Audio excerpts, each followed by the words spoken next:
You like comics?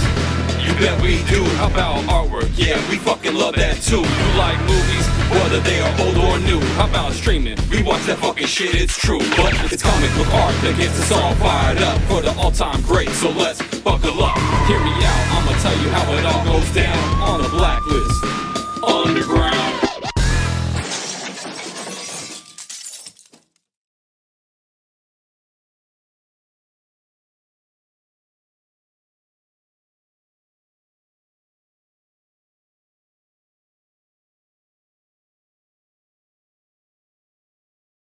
Hello, viewers. Hello, Zach. Welcome to the Blacklist Underground, brought to you by Ideal Organic CBD, and starring our favorite artist, Zach Howard, creator of the hit series Wild Blue Yonder, as well as illustrator of The Cape, Hellboy, Judge Dredd, TMNT, and too many others to mention. I am your host, enthusiastic comic book aficionado, J.C. Washburn, and each episode we choose a comics legend to ink a comic book panel of. And this week's giant who's getting blacklisted is none other than Big John Buscema. Specifically, we're going to do his second run on the Avengers with Roger Stern and Tom Palmer. What do you think, Zach? You ready to blacklist this big boy? Absolutely. As you can see, it got a little bit started as we were warming up last time, but I still got plenty to ink of Mr. Buscema here. And we're doing a fancy, this looker here is Mr. Mephisto, I think. If I remember correctly, which is Marvel's Satan or devil or something. I don't know. Regardless, awesome. So let me hit you, Zach, with a couple of Buscema quotes that I thought were kind of interesting. Let's do it, sir. Well, this was this guy. Of course, his career goes way back. I mean, he was doing westerns and romance comics before Stan Lee pulled him back into the Marvel fold. And he says, this is an interview, I think it's made with the Comics Journal. He says, I always had in the back of my mind that I was going to get out of comics. After 48 years, I did get out. He says, I never was really happy with comics. I think if I were paid enough that I could turn out a page or two every 3 days, maybe I would have been happy. But I always pushed turning out as many pages as I could a day. Then he says, I think this sort of encapsulates, Buscema in a big way. He says, Jack Kirby lived it. He breathed it. It was his life. Everything that he did was comics related. He was constantly thinking of plots, of characters. I had no interest in doing comics. The only interest I had was how much I can earn and how fast I can make it. At one time, I averaged 3 to 4 pages a day. I knew artists who were always having financial problems. It's a common thing in this business. You've got to have the discipline to come up in the morning, turn out X amount of pages a day. So, I mean, I think that kind of sums up, Buscema's, comic book worldview. His thrust, yeah, that's literally everything right there. You have a phenomenal talent that is in production mode. He wants to get it done, which obviously you teach their own. But I think it's kind of interesting because he's the first artist I knew by name. Growing up in Germany, all I could get were Conan magazines, which I think you and I spoke. It might be his best work consistently, at least for my subjective opinion. So it's really interesting because if you know me, I'm 100% in the Jack Kirby mindset. I like making things wildly, basically pushing them to their zenith. Whatever your idea is, how good can you make this? I'm making art and literature, where then you have the other extreme, which is John Buscema, who's just absolutely infinitely talented as far as his draftsmanship ability and camera movement and whatever, attributes you want to heap upon him. Classical rendering, all the stuff he's doing, yet he gave 2 shits about the comic books. So it's really interesting that one of my all-time favorite artists is I guess artistically, ethically at odds with myself, even though he's one of my all-time favorite artists. So I think that's kind of interesting how you can love somebody and have them influence you. However, everything about you and your goals can be completely different. If I said that ramblingly enough. Yeah, I mean, we talked a little bit earlier about. I mean, he's probably pound for pound the biggest raw talent that's ever been in the comic book business, as far as just his pure drawing ability. I would say he has to be in the conversation, otherwise your list is stupid. Yeah, I mean, and as I said in the beginning, the thrust of this episode is ostensibly we're talking about his second Avengers run, because you and I were both kids, when he was drawing the Avengers. Yeah, and that was his second run at the Avengers in the late '80s. And I did some perusing on the web. I said, geez, I haven't read these comic books in 30 years. I should probably, pick the cream of the crop. Yeah. And someone had put together a list of the best Roger Stern comics of all time, and one of them was a Buscema issue of Avengers, which I said, okay, fine, yeah, let's pick it up and see what it was. And it had all of the Buscema hallmarks that you remember from that era. I mean, he was a flawless draftsman. His camera placement was always perfect. He posed characters, impeccably. And I have to say, reading the Avengers comic book, you got to remember, this is '87. Watchmen and Dark Knight have already come out, and the comic book to me read a lot, almost as camp, because of its dated early '80s feel. It felt like it was as if Watchmen or Dark Knight had never happened. Interesting. I mean, there was no, there's no evolution of the medium. No, Buscema was. I mean, he's a flawless. He can place the camera in the oddest position and make it look right. He knows anatomy from every angle. His drapery is perfect.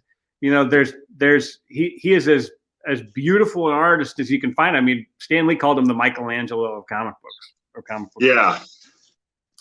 But reading that issue, to me, it was like, I'm like, Dark Knight came out before this?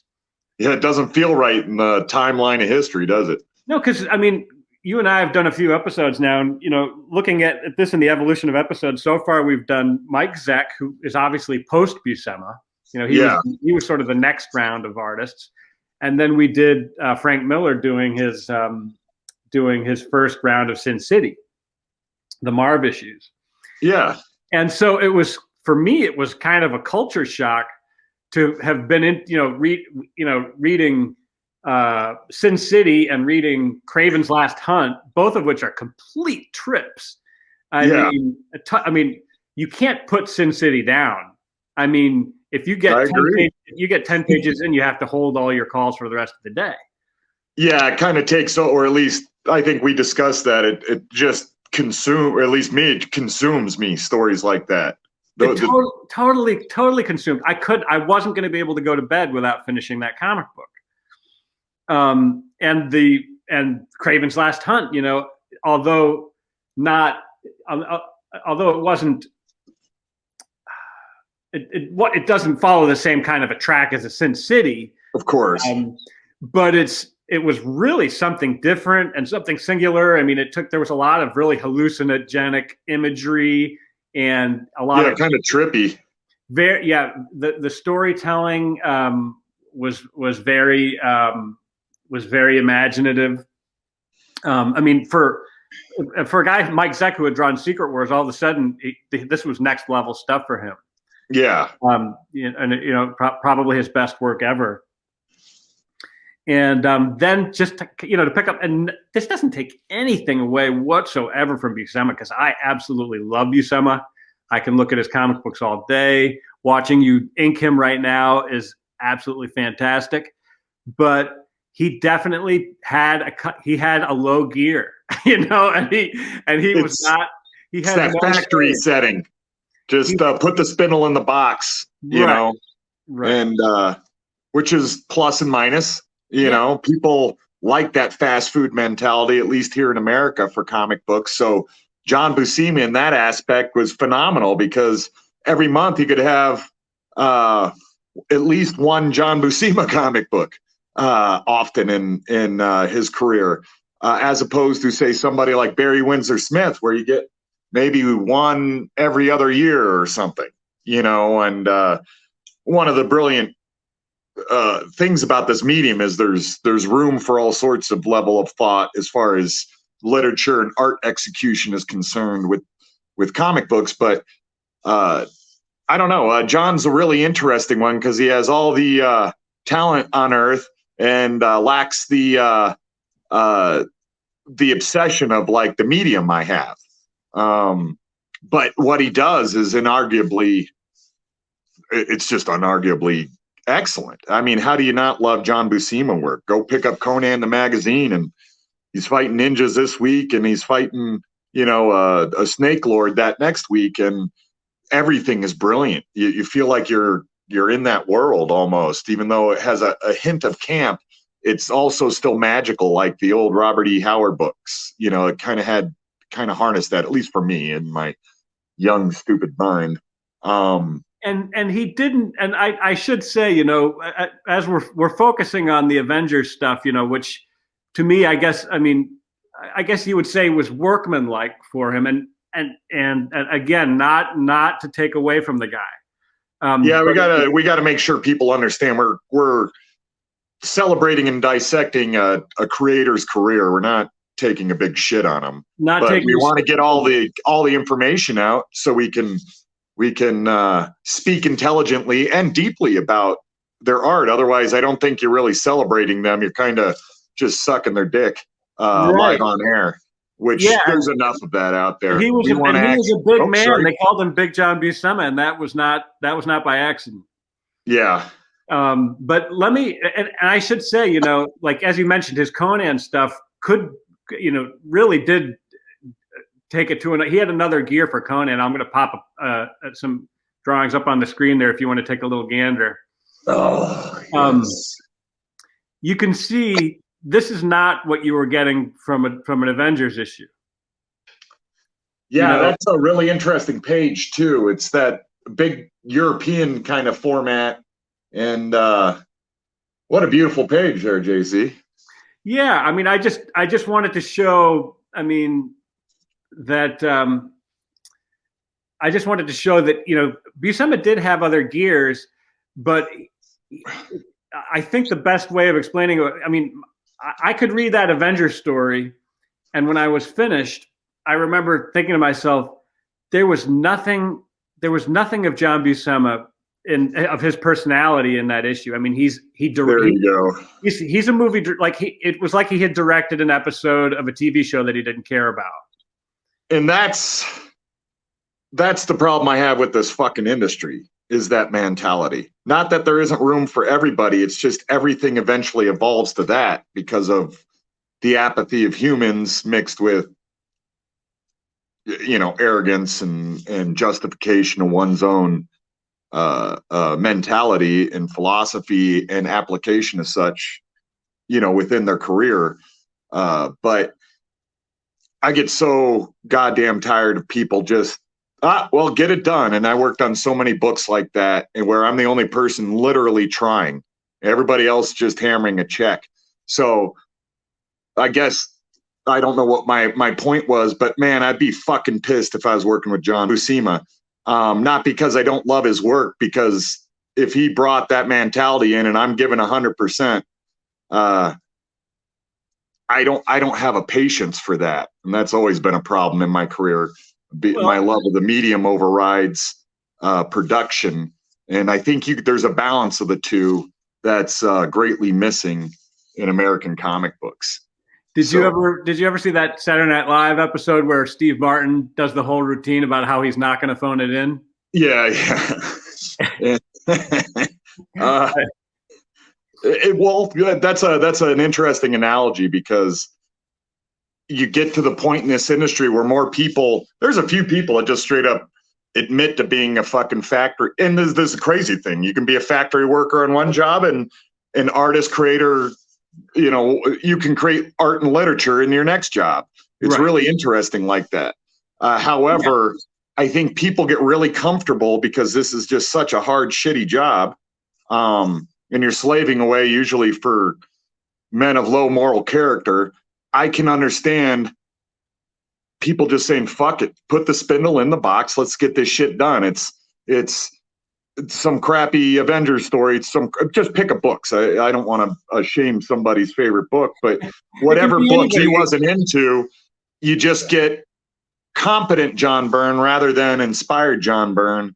Why do I keep saying John Byrne, motherfucker? John Buscema, because I think we're talking about John Byrne earlier. I just to interject, there's I haven't been able to track down the quote, but I did read a Buscema interview where they asked him what he thought of Byrne. Oh yeah, and now I haven't been able to track this down because I read it probably in the 80s. Okay, and it's probably lost to the ages. But they said, and what do you think of John Byrne? You know, he's showed up and he can kind of match your output and that sort of thing. And he said, I just don't go in for that cartoony stuff. That was kind of his take on it. Interesting brusqueness. Yeah, I mean, but I get it. Yeah, I mean, and Kirby didn't have a high opinion of Byrne either, I don't think. But that was for a variety of reasons. But on that subject, I mean, you mentioned Barry Windsor Smith as a guy, and I'm with you. Like, if I saw a Barry Windsor Smith or a Michael Golden comic book on the shelf, I was like, ooh. Yeah, you get it almost brings gives you a spiritual boner when you see those books come out. Spiritual, I'm not going to lie, spiritual and physical. Well, yeah, you're tumescent in spirit and I don't know. Everything's growing. And your tenderloins. My body's growing. Both my tenders and my spirit are fully raging. Don't tell Roz Kirby, but she knows what I'm talking about. But but along those lines, there was, as I was doing my homework, reading.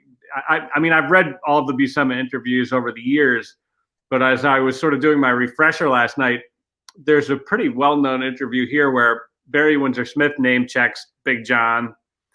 And he goes in for the Kirby comparison that Buscema himself makes. Yeah. This is what Windsor Smith says, and I think that you and he maybe are of a similar mind. They start off talking about Steranko, who we'll blacklist in a later episode. Absolutely. And he says, Gary Groth says, well, if Steranko's work displayed more ingenuity than Buscema's, even then. But the way I see it, everything we find admirable about Steranko's work came from the outside. Things that were external to Steranko. Yeah. Whereas everything that we love about Kirby came from inside of Kirby, and that's a significant difference. And that's, he's probably right. I mean, Steranko is famous for bringing in, that sort of cinematic, those quiet panels. Along with a really interesting kind of illustrative commercial feel, which comics was missing. Right. He was one of the guys I think that ushered in design and pattern design into comics nobody else had. Yeah. In a very different way than how Jack Kirby did it, because he was the one that comes to mind for pattern excellence within a piece. It was interesting. Anyways, let's get back to John Buscema. Well, go. So he goes. So this is how Windsor Smith responds. He says, and this is a pretty crazy quote. By the way, people, you got to get ready. This is how artists talk about each other in real life. This ain't no comic magazine interview where we're blowing sunshine up each other's ass. So get ready. Yeah. But this is what Windsor Smith says. He says, true. He says, I'm walking a bit of a thin line here.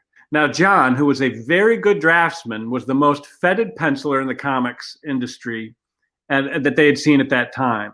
But for a man to have that kind of talent, that capacity to draw or to cartoon, and yet to have no intellectual basis and seemingly put nothing into those stories that you can come away with smiling, to me, that was always most bizarre anomaly. He was a naturally talented man.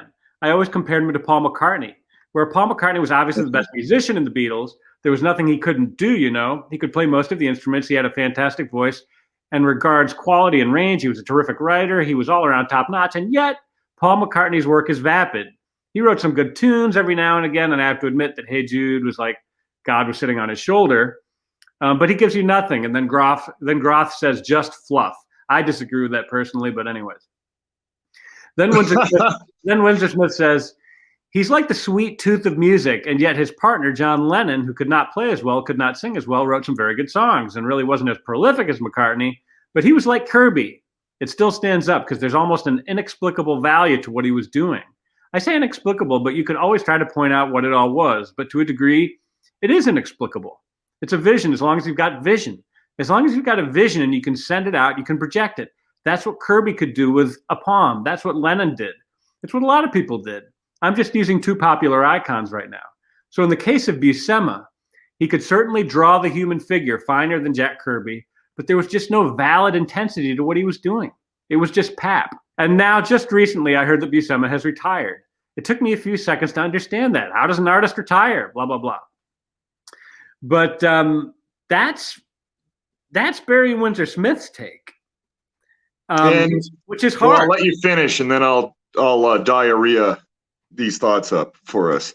Yeah, he goes on to talk about how everybody, Buscema was sort of became sort of the model for a Marvel artist in those days, and even taught classes on how to do shortcuts and things like that, and thought he was doing people a favor, by teaching them how to hack workout.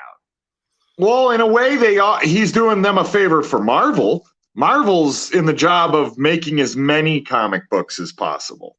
Well, to an extent, that's not an absolute, of course, within reason. But to a better point, they're making money off of production. So everything, you'll notice that in most companies, and this is why art is such a hard thing to navigate within a world based in money. But when you find somebody of like his ilk, you're going to see companies building a model around that person because they can make shit tons of money really fast while generating stardom and making fans all hot and bothered, which is everything a company wants. They're not into artistic and achievement, profound literature. And if that happens, great, but that's not what a publishing company's goal is about. For the most part, they're going to tell you other shit, but they're liars. Yeah, I mean, in the beginning, Buscema said, I always wanted to be a painter. Yeah. See, this is comic books was just a factory job for him, so he could go paint or whatever. I don't know that stuff. And this is why I've always been unhappy in this fucking industry, is because it's so hard. You often find with people and you find this in fighters, when they have this infinite innate talent. I got to choose my words carefully. You're going to find other things lacking in them, because the journey and difficulty that comes from generating art is often where the greatness lies. And people that have an easier time constructing things, I think, tend to, not always, this is just, I guess, base generalism just to get my point across, but it's really easy to justify what you do philosophically, especially if it's easier than something that's both takes more time and also a higher difficulty level in just generating it, but also being in concert with the other creators. Whereas if you're in a production line, you get the script, I put the spindle in the box, things like that. And then the people that don't really have a true love for the passion, I think, are often susceptible of falling into that. And there's nothing wrong. There's room for all of us. But they often fall into a production mode that comic books in America are just riddled with shit because of it. That this lifelong, this legacy of production rather than production in concert with achievement. We're still making art and literature, and that's what always pisses me off about people. This is that's the great irony. He says if I could have, I would have been a painter. Have you ever seen Buscema's paintings? Yes. They're not as good as his comic books. They lack the emotion that his pencils have. Well, he's just also not. He's just also not as good as a painter as he is with a sable brush. Irony, huh? I mean, it's just he's objectively not a great painter. I mean, he's not Frazetta. But that's for certain. There's another quote here about that. He says, which Windsor Smith says, so maybe John is retiring from drawing comic books. Is that it? Then if that's the case, John's comics weren't art. Is John now going to pursue real art in his later life? Does John confuse painting at an easel with brushes and oils with the act of creating art? Buscema has been turning out comic books for 30 or more years. Why didn't he make them art? Look at his work. Even the Silver Surfer books that were among his most facile and pretty, and yet you won't find art. You'll find a journeyman talent wasted on a field that prefers his kind to my kind. Wow. Yeah, that's some heavy dick hanging right there by Barry. It is. Yeah. But, I get it. I don't think I'd be as crass about it. One, because I love John's work so much, but and I respect it. That factory mentality, I'm not morally opposed to it. It's just frustrating to people like Barry Windsor Smith, I suspect, or sheepishly myself, because we want to fucking build a legacy. We see this as art and literature where other people just see it as a factory job. And that's where a lot of these issues come. I think, or the troubled critiques that we see from other artists, because it's really frustrating if your goal is to make something great, something that'll be on the shelf long after you die, and then you just got some asshole showing up to work with a lunchbox, putting the spindle in the box, talking about what was on The Bachelor last night, and you're like, fuck, dude, I'm trying here. And this dude's, it's like being on a team and you're training every day and you're at the game and blah, blah, blah. And then the other dude shows up with a cigarette in his mouth. Okay, let's get playing football. Is this the Super Bowl? Okay, let's go win. And you're like, motherfucker, I've been working to make something great. And then you come in here, and this happens a lot in comic books. You then just get some company asshole that his or her only job is to make shit happen. And when that's your thrust, which it has to be an ingredient, otherwise nothing gets done. But when that's the only thrust, realistically, I think you get schlock, man. You get this bullshit where, to Barry Windsor Smith's point, imagine if some bad motherfucker wrote a Conan story, Watchmen-esque level script, and John Buscema drew it. Buscema was in a lot of ways fortunate because he was so goddamn good that they always paired him with really good inkers. And correct, they're not going to waste their golden boy, having a chump ink him. And if we're going to talk about his second Avengers run, Palmer did the heavy lifting. I'm going to just pop something up on the screen here. He actually did full pencils on only one issue of Avengers. I'll pop those up if you can check it out on your screen there. That was Buscema's full pencils at that time. Woo. Well, that's those are legit pencils right there. That was one, and he did that for one issue. But after that, you were looking. This is what Palmer was given. Glorified breakdowns, which happens, like, i.e., production over art. Which it's more complicated than that, but to my point, this is how this happens is, let's just get this shit done. You kind of know what I'm doing. You can figure it out from here. I'll just, do X, and you do Y and Z. And, again, there's nothing wrong with that, but it shows, doesn't it? That, there's no possible way that's going to be as good as if he really brought the fucking noise and rendered things and worked things out. Well, the good news is, Palmer was bringing it. Look at what Palmer. Palmer could take loose pencils like that, and he's every bit the draftsman as Buscema. He can come in and say, okay, I've got stick figures, but I know where the muscles belong. I know how the drapery folds. Correct. You know, Palmer could bring it. Well, yeah, it's it's like jazz, you know? Okay, I know where they're going. I know how to play my instrument well enough. I know how to rhythm. I know all this stuff. I can get in concert with this person.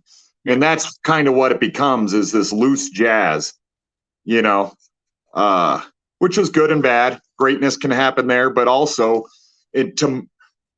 to my original point, it will never, the chances of it being as good as something that's really worked out and realized as both art and literature, it'll stand the test of time, rather than, say, a lot of artists in comic books, we move to, oh, they have a great legacy, but it's never like, man, it's not, there's no Watchmen in their fucking legacy. Not that everybody can do a Watchmen, but to my point, there's no book where they can just stand on and say, this is me, motherfucker. This is me as an artist. This is my voice. This is me giving 100%. This is my one chance in this stupid fucking universe to get my voice heard. Instead, they're just putting a spindle in a box. And that's what breaks my fucking heart. He did at one time do something in Epic Illustrated. I'm trying to remember. It was sort of an Elf Quest kind of a thing. No, yeah. I think it was in Epic Illustrated, and I think Nestor Redondo or Nebres or somebody inked it. Both would be good inkers for him. Oh, I absolutely loved it when either of those guys inked Buscema or anybody, but particularly Buscema. Yeah, when you had a classical brush inker on Buscema, it was close to divinity, man. Really, I mean, truly. Because the elegance of a John Buscema figure drawing, and then mixed with that gorgeous classical rendering that he did, the hatching. If you had a good inker on that, it was breathtaking. Well, it was all the Filipino inkers at that time. It was Redondo and Tony DeZunga and Rudy Nebres and any of those guys I'll take on Buscema. In fact, I liked him with Sal. I thought Sal did a nice job inking him too. Sal did decent. He was always a strong inker. But yeah. So it's to kind of circle up my point. I think it's real. I'm not shitting on anybody. There's room for everybody. And as you can see, I'm in a complicated spot. This is one of my favorite artists, but I'm philosophically at odds with him as far as being an artist and creator. I absolutely love this medium, and that's where most of my misery comes from, as you well know, Justin. So it's really interesting how different people can be in this medium and still excel. Not that I'm excelling at all, anybody that follows my career. But my point being, there's room for all of us. And I think it's really interesting, and it's long needed discussion in this industry. Where does art and literature start and stop? And where does just money cashing start and stop? Because there has to be a Venn diagram overlap of those two to ever really make this medium flourish. Not that we aren't in a weird, bizarre flux right now anyways. That has to be figured out. But I hopefully get my point. There's room for all of us. You can have the McDonald's stories where you're just getting Happy Meals cranked out for everybody every month. What are the fucking Thunderbolts doing? Oh, they're punching each other in the dick this episode. Okay, great. This is the punch the dick fucking crossover for Marvel, and that's what we're gonna do. There's nothing wrong with that. But the problem is there's no balance. There's no room for people just making art and literature, or it's really hard. Every step of the way, it becomes arduous, and then you start becoming a pariah because you can become difficult because people that just want to hammer checks, you're in their fucking way. You're trying to make art, they're trying to hammer checks. Well, going back to the Kirby versus Buscema argument, which Buscema brings up himself. Yeah. Apropos of nothing, he just mentions Jack Kirby lived and breathed comic books, and every line that Jack put down on the on a piece of paper was crackling with energy, and it was crackling with ideas and concepts. And so, you picking up a Jack Kirby comic book had energy. Like, yeah, I mean, and you can feel that in a creator. Look again, like when we were talking about Sin City, yes. It's visceral. You can feel Frank Miller making that book. Yep. You can almost feel the heat from it. Whereas opposed to John Buscema's Avengers, beyond competent. And as a kid, loved the book. Yeah, great, let's have fun. But there's no, with the talent he had, I don't see any real strive for achievement artistically, in any way other than getting it done, which is an achievement. But it's an easy achievement for Buscema. There's really no exploration as an artist, as a storyteller, as anything. He's just showing up to the factory job, puts his hat on the coat rack, clocks in, and now we get Wolverine punching Iron Man for 3 pages, and then he's going to go home. And there's nothing wrong with that, but in a way, it breaks my fucking heart, dude. It just breaks my fucking heart. And John doesn't owe me anything, everybody. But I hope you know what I'm saying. I have this weird love for him, but also I just want him to make art, make fucking something happen. It's kind of like you say, it's a tricky position to be in as a fan and as a creator. But like take for instance, if you Minority Report, a movie by Steven Spielberg. Mm-hmm. It wasn't Schindler's List. I mean, but it was entertainment, and nobody knows where better to put a camera than Steven Spielberg. Nobody knows better how to create, some empathy and sympathy and some kind of connection with his characters. I mean, he can play an audience like a violin.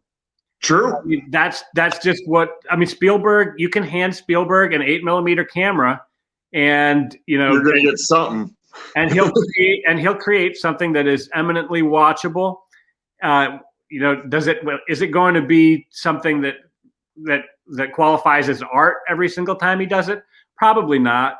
So I mean, in a lot of ways, Buscema was almost like a Spielberg. I mean, somebody who's just so unbelievably skilled that that you could hand him. I mean, Stan Lee could call him up and give him 3 sentences, and he'd hand you back 20 pages.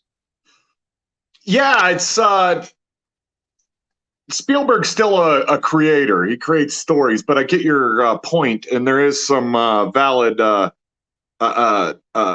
There's some validity to it in your analogy, in the sense that you have this infinite talent, but sometimes you can do stuff that's a little bit light for whatever reason, and it's still, art and legacy and the such. If I understand what you're saying, correct? I think the only film I believe that Spielberg actually wrote the screenplay for was Close Encounters. Well, yeah, but still, to my point, what I'm saying is he might not be credited for stuff, but he's there in the story generation in every sense. He doesn't just show up and get a fucking script and go, okay, he's part of that. He's there every step of the way. Oh yeah, I mean, there's it's got his stamp. Every inch of that celluloid has his stamp of approval on it. So that's why I think it's important to get really precise with your point, because John was still the factory worker, even though, and happily so. And again, I'm not judging it. I'm just trying to find a label so we can discuss here. But it is different, because Spielberg's still occasionally making that fucking Schindler's List, as opposed to John Buscema is just like, man, I don't want to draw this. Okay, so it's glorified breakdowns, and I'll leave it to the inker, which again is nothing wrong, but he doesn't have that legacy of, okay, I'm hanging my hat on this. When people think of John Buscema, they're going to know my name by this, which I mean, all the artists I respect in life seem to have that fucking insanity about them, that unquenchable thirst where, and I've had a good friend who, he was a prodigy. A lot that came with that was an unwillingness to work hard then. You know what I'm saying? Mm-hmm. It came so easy to them that their egos justify not achieving art or lying to themselves and everybody else saying, okay, this is art, where in reality it's just more glorified factory work with just spit polish on it. And I take real issue with that. Not as a person, that your life is your life, but when you're working with me, there's no factory anything setting, and that's gotten me in odds with not everybody, but a lot of creators in my career, because then they get really insulted when you're saying, well, I'm trying to bring 100% and make this great, and they're like, well, I'm trying to make it great. No, you're not. You just told me you knocked that out as fast as possible, dude. You're telling me no when I ask you to do a texture threshold for me because it would take you 2 hours and you got to hammer a check today for whatever dumb book. There's nothing wrong with that. I have to keep saying that. However, I can't function in that because I'm trying to make something that will, as ridiculous as it sounds, that changed somebody's fucking life. I'm trying to express myself as a thinking animal in this world with a temporary existence. And then you got some guy in like Kirkland dad shorts showing up to fucking ink you or color you or something. It's really infuriating. Not that even what they're doing is wrong, but for the person that's trying to do something besides just show the fuck up, it castrates your soul, dude. It just fucking reaches. It's like that asshole ripping Indiana Jones's heart out. Kali Ma, that's what they're doing to you. That's what they're fucking doing to you. And they just look at you like you're fucking insane. And it's like, look, I'm not here to see how many books I can make. I'm here to see how much fucking art and literature I can create that will make people happy and bring them joy and inspire them like it did to me. I don't want, I just this factory setting, this Happy Meal fast food stuff that American publishing has gotten into is heartbreaking. But there was you watched Rogan, right? Excuse me? You watched Rogan, Joe Rogan? Yeah, not like I used to, but still do. Yeah, when there's a good time. He had. I was watching an interview he had with Robert Downey Jr. Yeah, that was a great one. Great interview, and Downey Jr. is a very interesting guy. Highly intelligent, highly philosophical. Yeah, it's almost Zen now. They were talking about casting. How did they consult you when they brought on Chris Evans as Captain America? And he's like, well, it's not quite like that, but it's like, hey, maybe why don't we grab some dinner and try it, because we have to. It's all about rapport in these movies. And he said his wife's a movie producer. And she was like, what? He was like, you can fix anything. If it rains, you change the script. If she gets pregnant, you change the wardrobe. There's things you could do. But if you've got somebody who's there, who's not part of the team, who's there to bring the effort, you can't fix that. He said that's the one thing you can't fix about a movie production. Well, that's what sports gave me, man. There's the people that show up, and then there's the people trying their hardest that show up. And then there's the people that are ready, that are badasses, that show up and win the game. Actually, along those lines, there's another Windsor Smith quote that kind of dovetails with that. Sure. Shoot, sir. Groff says, I think we probably said this before, but it's tragic that someone with so much craft can apply it to something so vacuous. Then Windsor Smith says, you just said the word. He has so much craft. If ever anybody was confused, and I know a lot of people are, about the difference between art and craft, and that they do not go together like strawberries and cream. If anybody can really grasp what we're saying here, that is the difference between Kirby and Buscema, There's your bloody fat dividing line. I mean, it's a 7-lane highway right between the two. The difference between art and craft. We said it here first. Isn't that hilarious how I always say that? Is that person's a craftsman, not an artist. So that's the Barry Windsor and Smith. Not that my art has anything remotely profound as his, but we have a very similar mentality there. Well, I mean, you know me well enough, but anybody who's been around me, that's my biggest thing is people think they're making art when they're craftsmen. And it really irks me. And they get really indignant because everybody likes the moniker artist, not craftsman, for the most part, if you're trying to be an artist. But there's a difference between just making like a badass Amish rocking chair and inventing a rocking chair. And that's the problem, I think, with American comic book art is we're just into, you know, oh, we got a good chair design. We'll just make 1 million of these. And then people are calling themselves master craftsmen, where in reality, you're just working on this doofy template, you know, because it's a good money-making model mixed with the apathy and lack of talent of most people in the industry. So I think that's really interesting by Barry Windsor Smith, because I 100% agree with what you just said there, is that art generation, literature generation, whatever you want to moniker or whatever your art or thrust is, comes from a different place than production. Production's just one application for it. So if you put the thrust on the application of said art, it becomes a craft then, because you're not really creating anymore. You're kind of repeating what you already know. So you're not really discovering anything, which is part of being an artist or writer. You want to bring things into this universe that aren't there to express yourself or whatever your motivation is. When you're just showing up, there's just no possible way for that outside of pure accident, which does happen occasionally. But I think a lot of it is just apathy mixed with ego validation. You know what I mean? That's where a lot of lack of art achievement comes from, you know, and that's human nature. And even artists can get it really bad because, again, this is a very labor intensive and arduous job. People just don't know.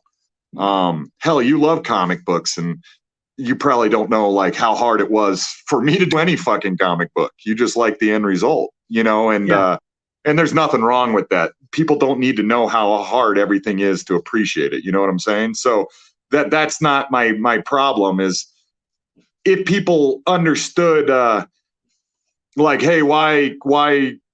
Let me try and think what my point here is going to be. I don't know. I think people are very ignorant about art generation and what actual achievement is, you know, and you see me bitching when like famous pros are doing $200 just doofy marker head sketches for people. That's literally the exact opposite of art. Now you're now just a fucking businessman asshole.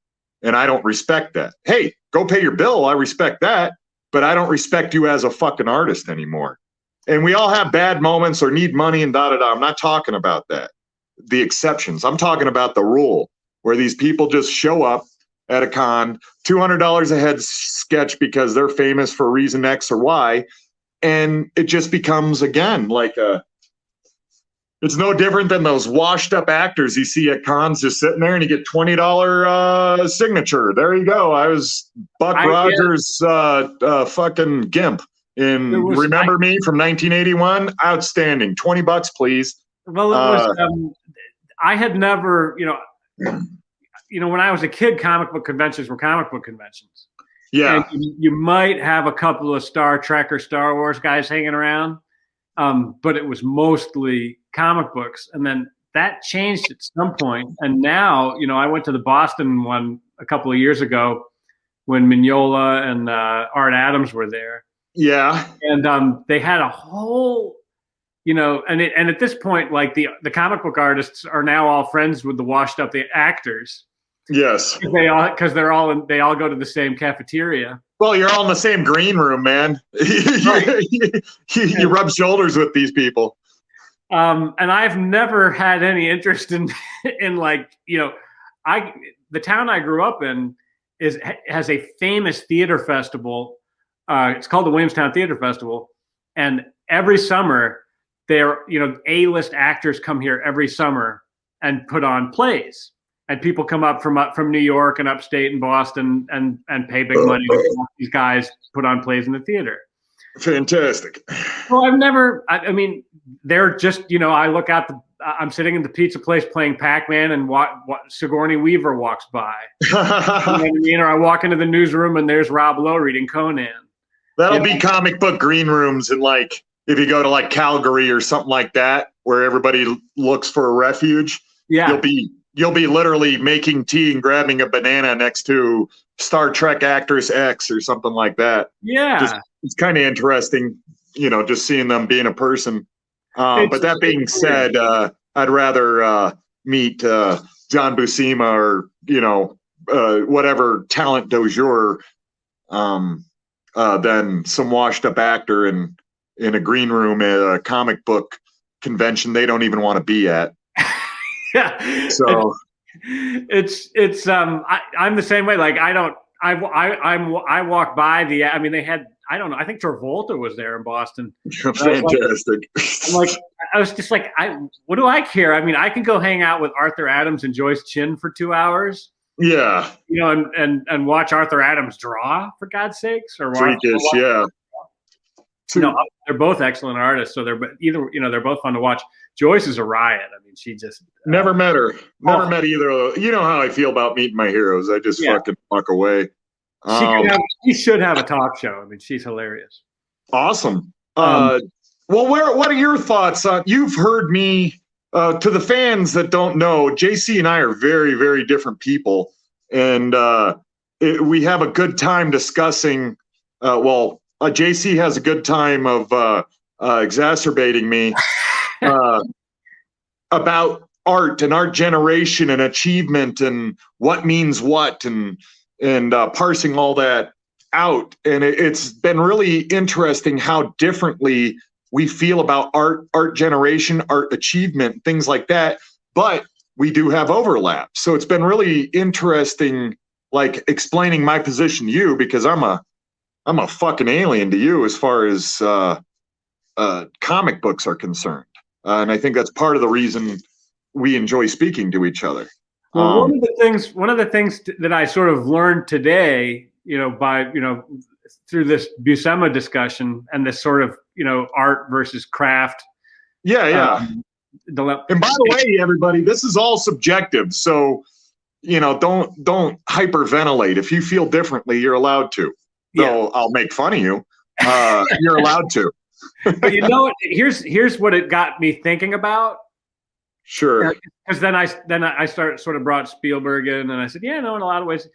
But there are so few auteur movie directors, for instance, like guys who actually write the script, film the script. Like you've got a Tarantino, like. Yeah, I think he only one of his movies was an adaptation by another person. Yeah, Jackie Brown. There you go. But the rest of his films, he writes them, he films them, and occasionally he quote unquote acts in them. But he's an auteur, and like so, there's the same energy that you get picking up a Kirby comic book is the same energy that you feel when you're sitting in a Tarantino movie. It definitely generates a similar sensation in you, right? Right. It's like you're experiencing a person's basically just ripping their heart out and handing it to you. It's like, okay, here you go. Take it or leave it. But you're holding my heart. And there's anytime you see a pissy pants artist, have that go through your head before you start speaking about them. Right. So you've got like there's Tarantino, there's Woody Allen, there's Stanley Kubrick, there's who's the guy who did Punch Drunk Love?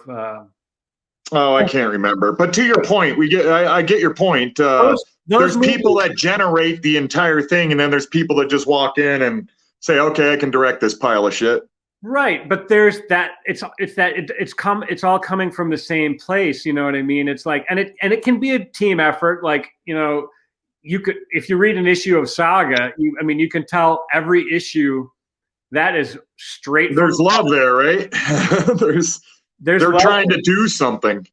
There's absolutely. They're a team. He worked at Fiona Staples and Vaughn, Brian K. Vaughan.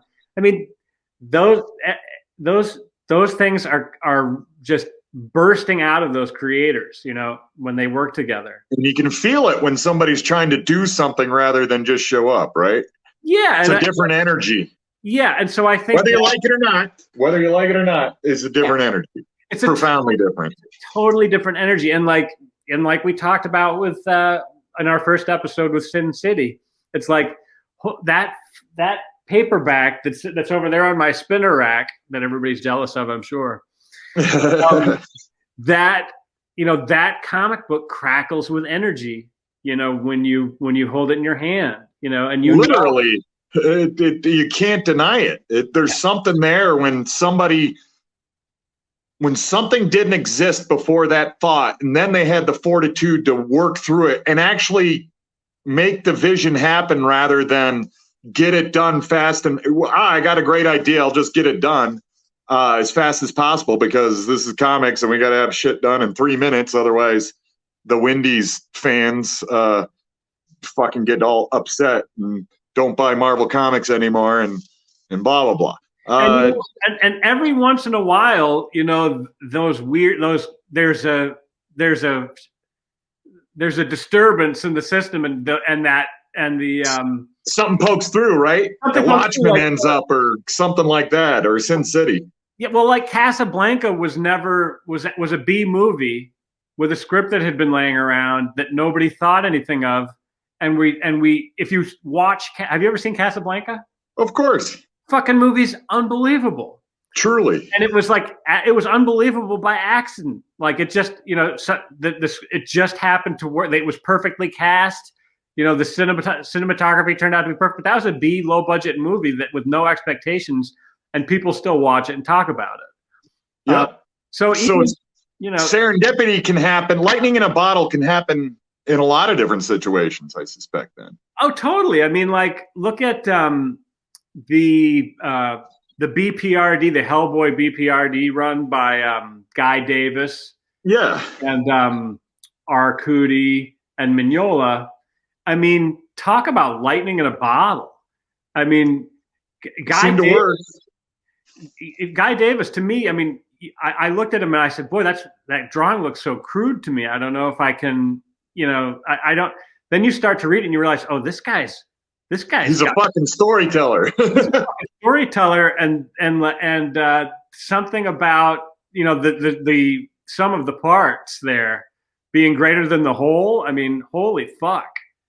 That's really interesting. But then I worked with Arcudi, good guy, but he's also a very different writer than say how I would want to work with normally. I'm more of a Mike Raich type of guy where we're pounding metal, we're into shape, we're just heating it up, then pounding it out, then heating it up, then pounding it out, versus like that Arcudi where they get a good plan and then they just go execute rather than refine.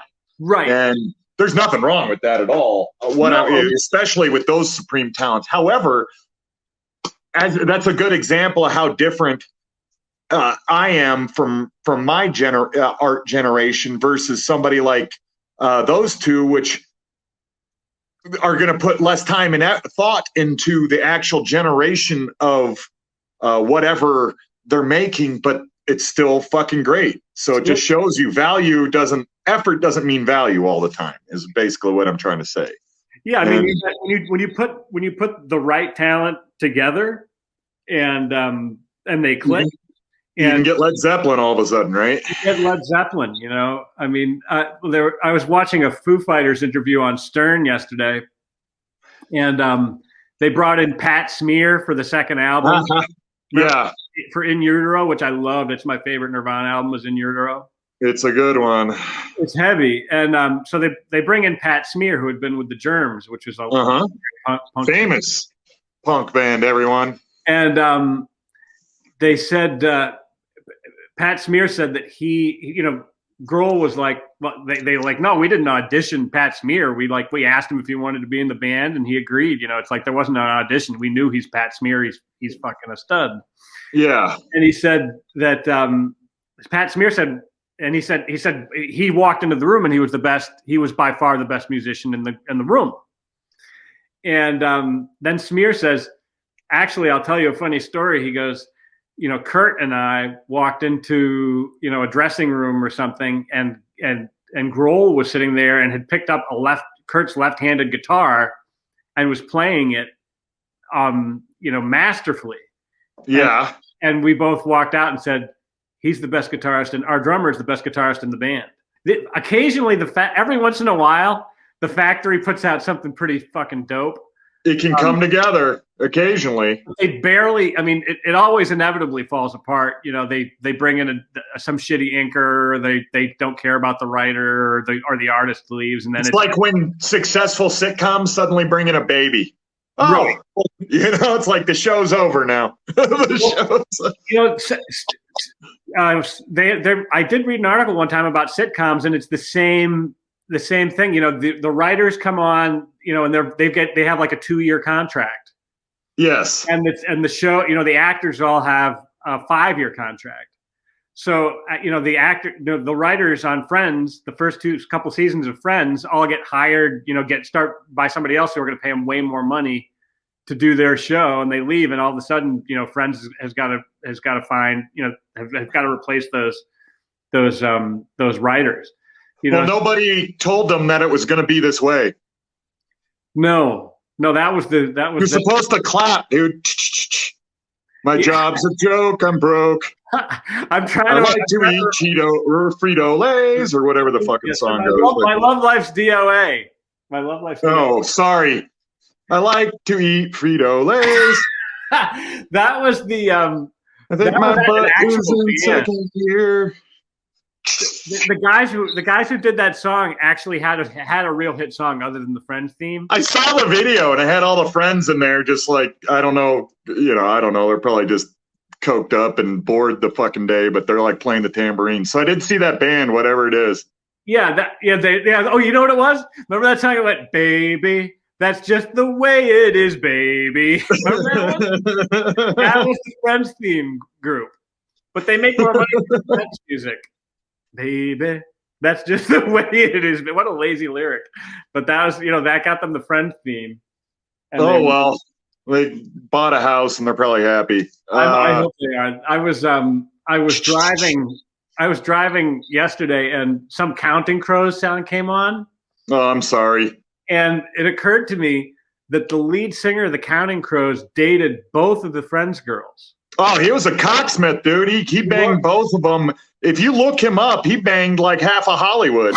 I know. So he was a true cocksmith, that Counting Crows dude, which I always thought was hilarious because the space between his nose and upper lip to this day bothers me. Oh, I'm sorry. The nexus between or how you balance production versus art generation, and then how greatness can happen and not happen either way, but how frustrating it is for other creators to work with the Factory guys, even though they're in a lot of ways, smart. And there's nothing wrong with what they're doing. It's a really hard thing to gel together with somebody that's so differently thinking about what they're generating and their purpose in life and their point in the universe, and starts getting really heavy, and it can make an artist crazy, which is odd because, you know, I'm so fucking sane. It's hard to think Zach gets fucking nutty sometimes. Well, Alan Moore didn't find Steve Bissette You know, they didn't find each other, you know, in an airport somewhere and realize that they were meant to do Swamp Thing together. Correct. You know, I mean, Alan Moore showed up, and Steve Bissette and Veach and Yates and whoever else, you know, and the inker who was so great, Total Bean, I don't know how to pronounce it, were, you know, just happened. Again, you have lightning in a bottle. You know, I mean, and what's more potent? I mean, the lightning in the bottle usually wins, right? Over achievement. Achievement, yeah. Lightning in a bottle, big time. I mean, like, Paul Ryan, who was a lovely guy, and I met him at conventions. He's dead now, but he drew more Fantastic Four issues than anybody else. He drew more than Kirby, and he drew more than Byrne. But if you were to place, you know, the Paul Ryan Fantastic Four omnibus in front of me, or you put a Lightning in the Bottle Swamp Thing, you know, compendium in front of me, guess which one I'm taking to the shitter. Correct.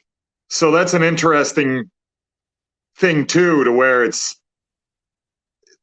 you can't really plan for lightning in a bottle, you know, and it always trumps. It seems to trump everything else for the most part. Generally, when it does happen, you can be the most profound musician ever, but if a few average musicians come together and they found the magical little formula for themselves, always superior, you know? Yeah. I mean, what's your favorite Steve Vai song? You know? But he can play the fucking strings off a guitar, you know? So he could play 3 guitars with his hands and his dick. But pretty much, I'm sure he did. That was my favorite Steve Vai album. That Strumming with my chode. Yeah, his Dick album actually was the most underrated work. But like, you know, I'd still rather listen to a Neil Young solo. I mean, oh yeah, to my point, yeah, exactly. I'd rather see Jimi Hendrix with a blood bubble coming out of his fucking nose, lighting his guitar on fire, playing it backwards, any fucking day than any Eric Clapton anything ever. Right. And he's a superior guitarist, technically, you know? Probably.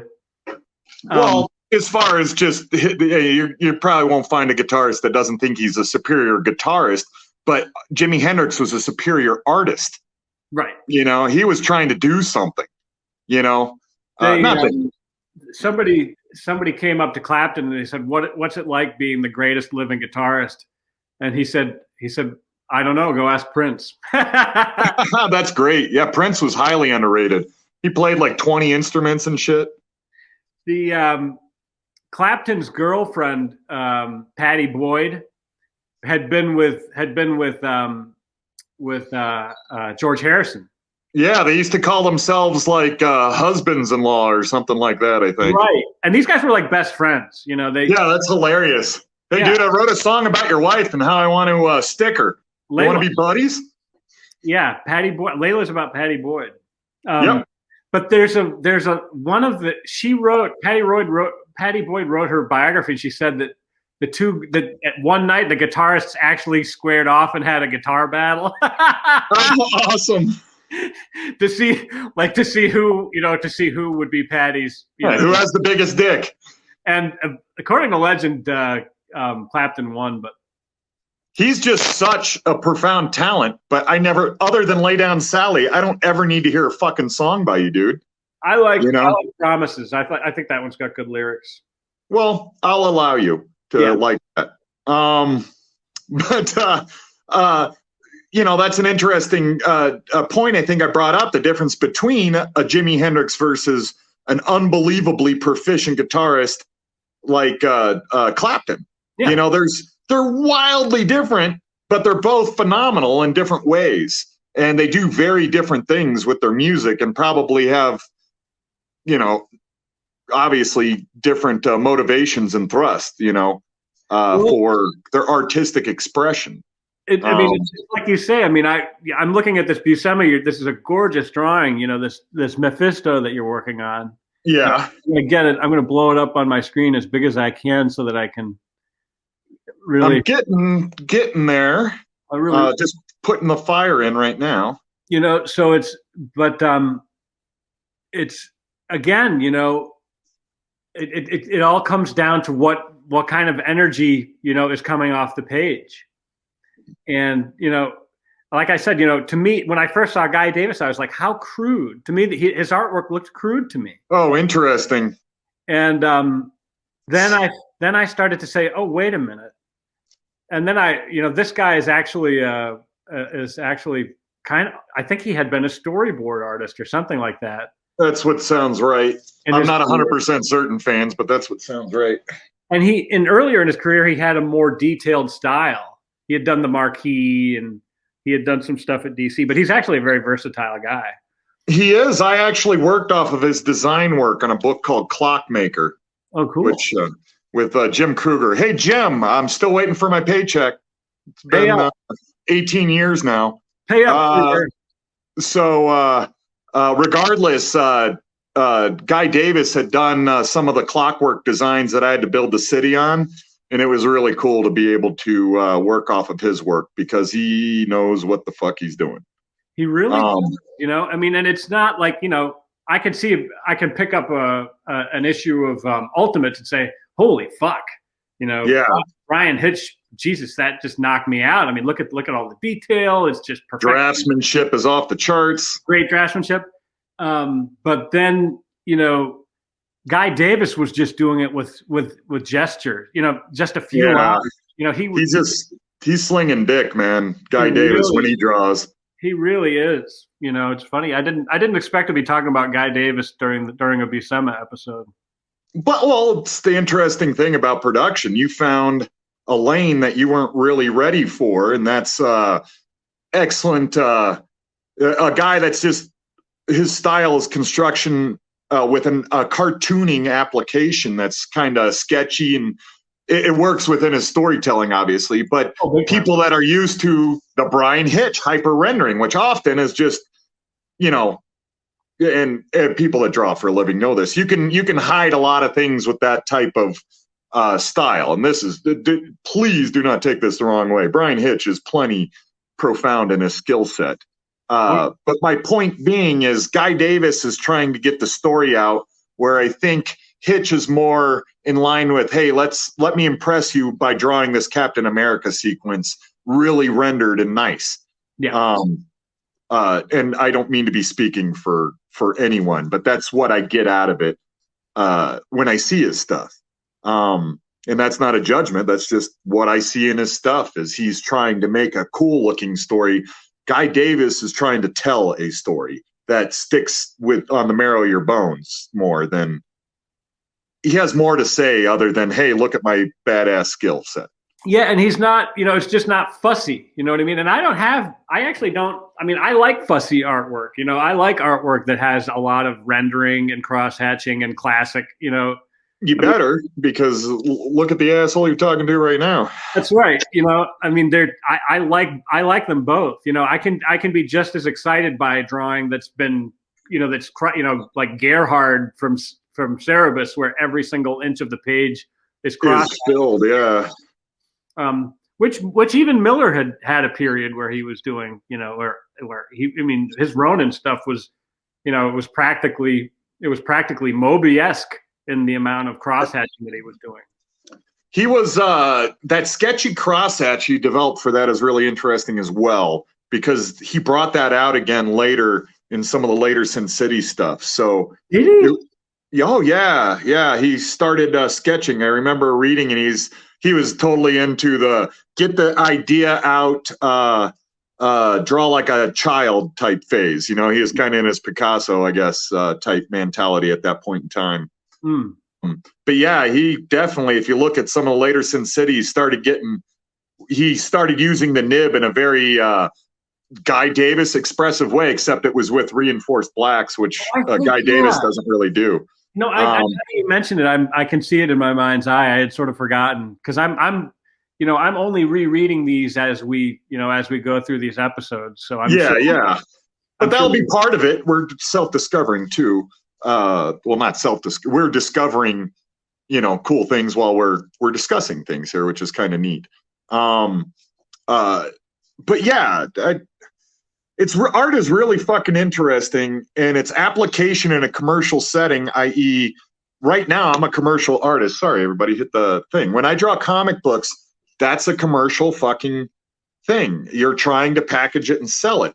But in my life, the Venn diagram has to lean heavy in the art and literature, and where a lot of people it leans more, and none of this is black and white. That's the thing. It's not positive, negative. You can't think binary about this stuff, because when art meets business, shit happens, good and bad, right?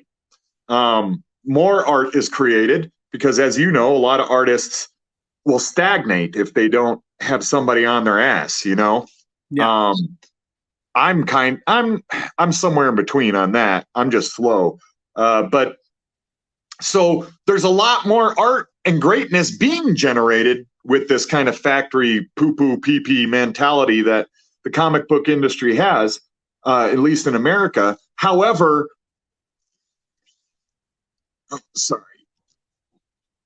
it'll also, these golden nuggets pop out. Sin City, fuck all of Neil Gaiman's early work. Just you pick your whatever poison, whatever path, and you're going to see somehow within this doofy system, greatness can still pop out.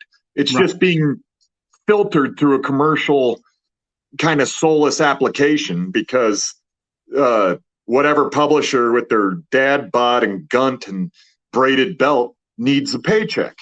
So they can have a nicer house than you while you work on the weekend, and they, I don't know, play at their train set. I don't know what editors do in their fucking spare time. So it's really interesting, even though I'm way a purist and lean in one direction as far as art and comic generation and literature generation, whatever the fuck monikers you want to apply to it.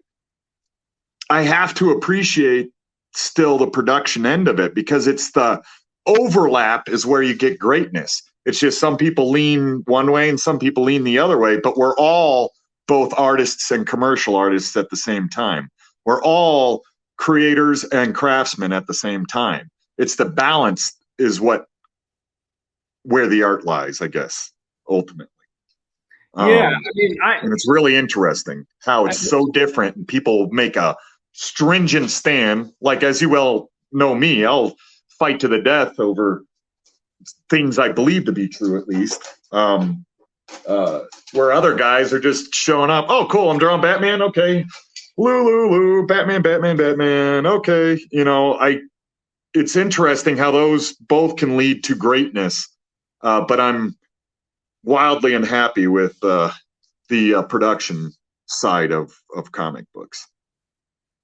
Yeah, it's the ugly underbelly. Yeah, it's murky, right? And there's no real truth. It's what's your truth, And if you find whatever your truth is as a creator, it gets really easy to navigate, or much easier to navigate this industry. I was never a good follower, so I had to figure out a way to survive in this industry doing both production and art. And people that follow me probably know I've done it to varying degrees of success and failure, but I could never be happy just being a fucking put a spindle in the box guy, where some people could never be happy sitting for 4 weeks on an idea and redrawing it and refining it. There's to that point, Malcolm Gladwell did an amazing show one time that really put me at ease, because I used to kind of hate myself for this. I just could not make my brain do what I wanted it to do. I always wanted to get things better. And then I listened to Malcolm Gladwell. He did this really, really poignant essay or podcast essay on artists, and he chose Picasso and Cezanne. Do you know who Cezanne is? I do. Okay, so Picasso, when he died, they found like 50,000 pieces of unpublished artwork in his office. Just insanity. he was a production guy at a certain point. I'm just going to make art. I'm just going to make art. I'm just going to make art. And there's nothing wrong with that. You get Picasso, who has 50,000 fucking pieces. But the problem is, I guarantee a lot of them are just some fucking shitty clay horse or something like that. I don't really consider them art. I consider them exploration and him working out ideas. It's part of the art, but it's not really an achievement to me. Don't get me wrong, Picasso's fucking Picasso. He's a wizard, and should be learned and appreciated for everything he did. And fucked up personality, everything. I think that's the great thing about artists, is how fucking complicated they are, and greatness can be mixed in with ugliness and all the bullshit in between. But what Malcolm Gladwell was talking about was that and he just chose two diametrically opposed philosophies of art generation. And I fall in the Paul Cézanne one, and that is Picasso just wanted to create. What can I get out of my head into the universe? And this is layman's ways, guys, of me explaining it. It's obviously way more complicated than that, but just to get my point across, where I'll simplify it like that. Whereas Paul Cézanne, or was it Paul? It was Cézanne. Let's just say Cézanne because it's morning and I can't remember if it was Paul. But he spent like 18 years doing one portrait of his wife, just redoing it until it got to the vision in his head. And that's what it brought me it pacified me a lot to hear that someone as great as two people as great as Paul Cézanne, one of the greatest painters ever, and then also then you have on the other side Picasso. They're radically different, but both successful in what they do. But it's just a matter of pacifying what's in their head. I'm trying to ratify what's in my head with what's on the page. I need to make it as great as it's in my head. Whether it actually is great or not, the idea, I need to make it match. It has to be as good or better. And Cézanne was more like that. This drawing just isn't right. I'll come back to it. And then 7 years later, I finished it. I got it right. Whereas people like Picasso, they just wanted the shit out of their head and then they're moving on to something else. And I used to hate myself a lot. And a lot of it was because of how the industry kind of forces artists into kind of like a corral, and then shames you if you don't like that corral. And I had a lot of problems with that, mixed with all my other personality issues. But it brought me a lot of fucking peace to hear that someone as profound. There are different philosophies in art. And guess what? None of them are fucking wrong, because it doesn't exist. It's all subjective and in your fucking head. So there is no right or wrong. You got to do what works for you, but you can't just do it to placate your ego or to make life easy. If your goal is to do a certain something, well, then put all your energy into that and you'll make great art. Whether you're a Picasso, which is one of my best friends getting into the industry was more along that thing. Just get it done, Zach, and then you can do your work of art later or something like that. To me, I'm cheating myself on my dream, if that makes sense. I'm not being true to myself. My integrity diminishes. And in my opinion, when my integrity is gone, I don't exist as an artist anymore. Are you trying to say that what we do in this life echoes in eternity? I have to, possibly. They should use that in the movie, right? So, hey, real quick, I want you to make a choice. Here, I'm almost done here. Yeah. Because I want to do some splatter for people today, too. Okay. What do you want me to do the starburst around Mephisto with? You wanted a brush, or you want nib, or you want me to see me do something? Let's do some brush, baby, whatever you want. We'll do some pen brush here and get this. Okay, I'll let you talk. I blathered for a while, but I hope that makes sense to you. I really struggled with this in my life. Am I Barry? I want to be a Barry Windsor Smith, but everybody's trying to force me to be a John Buscema. And it has nothing to do with how much I love John Buscema or dislike or whatever. It's just a matter of a philosophy plus application could not be unified with what's in my head and what this industry desired. Yeah. So I don't know. I just had to bring up that Malcolm Gladwell, that it's okay if you're a Cezanne. To me, you have to just figure out a way to exist in a world that's not built for Cezannes, if that makes sense. Well, wasn't he the one who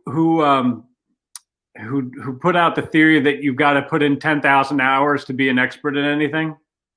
He may have echoed that. That's Japanese philosophy that I learned. I'm actually a potter, by the way, my degree. So I studied a lot of Japanese philosophies and sculpture, and that was it. You got to make 10,000 saucers before you're allowed to make a teacup.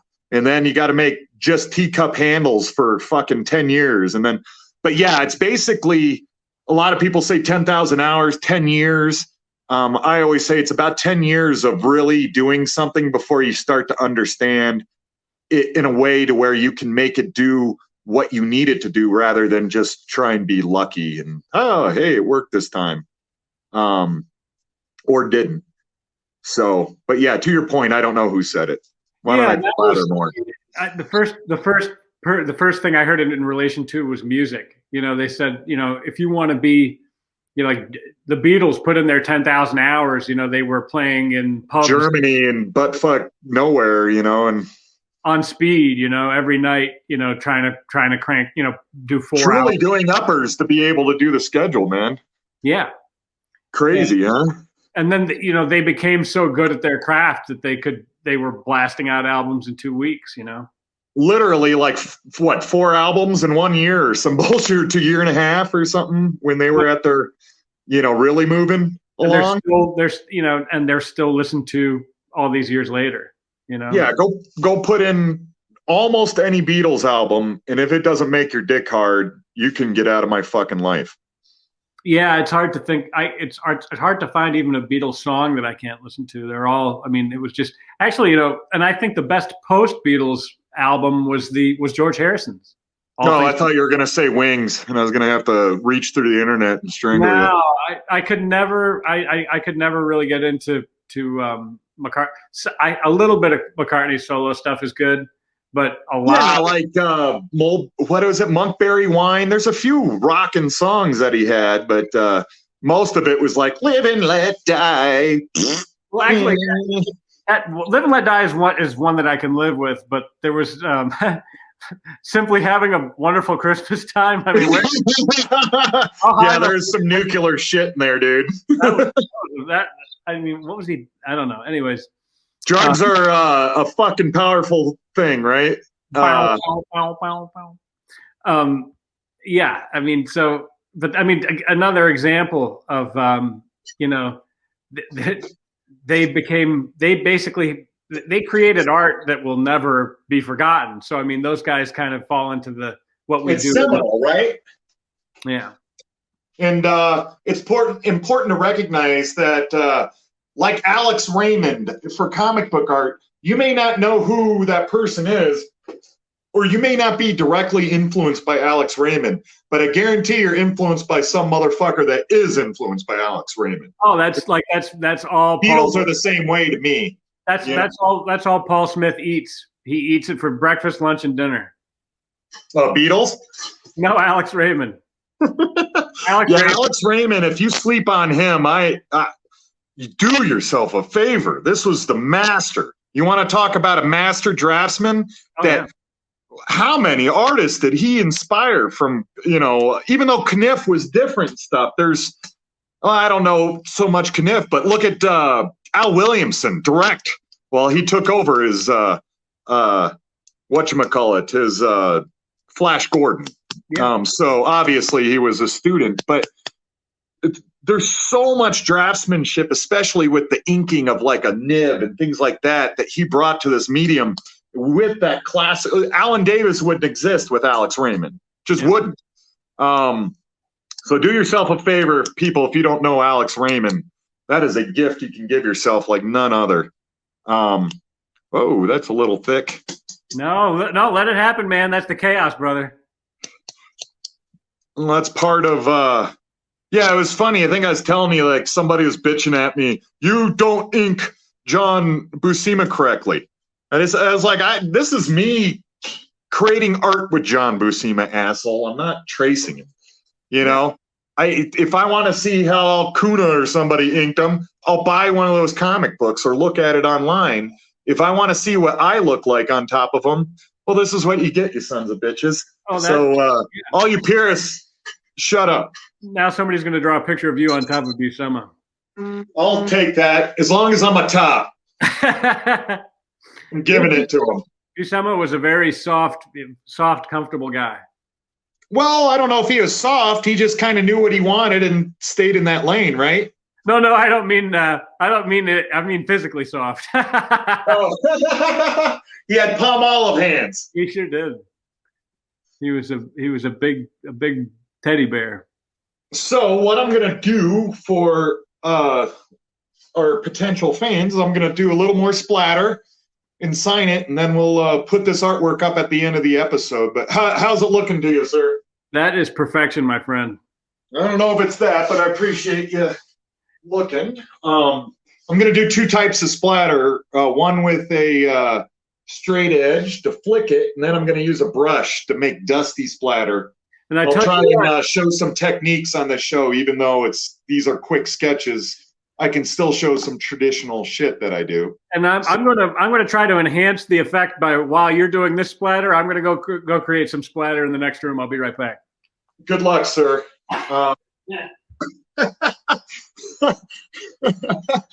Steel yourself. We'll be praying for you, everybody. While Justin takes a doof, I will blather and show some splatter.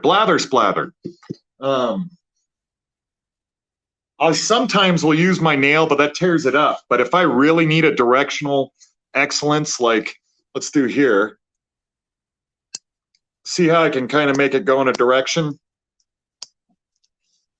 Now, the reason I use a nib instead of a toothbrush at this stage is because it creates this shotgun type of effect, where rather than the diffused effect of a toothbrush. As you'll see, there we go. I'm actually going to grab my ruler.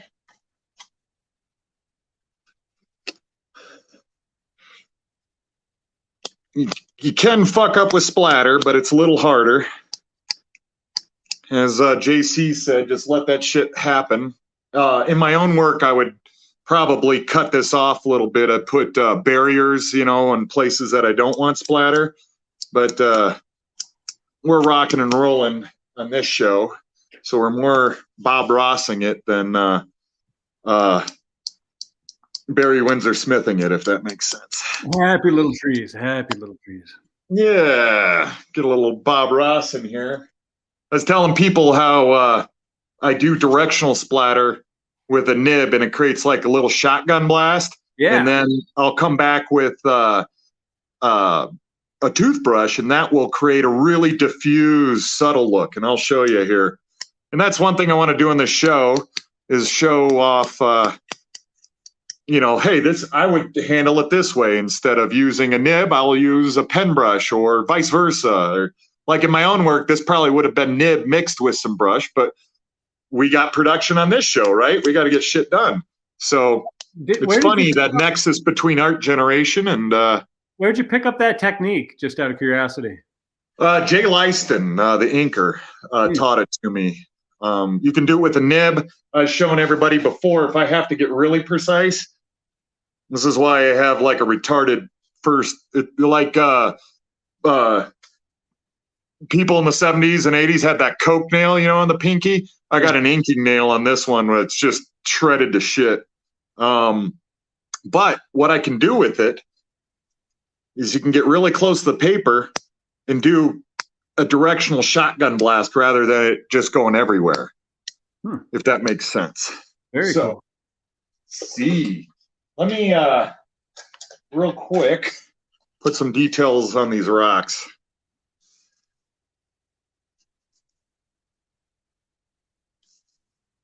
And then we'll put some splatter on there too. Yeah, the quality of how an artist renders a rock says a lot about them. I agree. So there's a lot of things like that to where you're like, that exposes if the person came correct. I mean, what their intention was. Am I a bad motherfucker and I'm showing it, or getting this done? Right. And as you know me, I like to make everybody look stupid. I like to win, JC. So I was thinking, not that I'm doing that on this. I'm doing a yeoman's job, but it's not bad. no, I think you nailed it. I mean, you and Buscema are a very nice match. Yeah, me and Buscema are see, but this is kind of a neat thing. I can bring order to Buscema's chaos. What is created there? Is it something better than both of us alone, or is it something different, or is it something, or all those things? So that's the great cool thing about team ups, right? Well, I'm not going to lie, my favorite Buscema was with Nebres.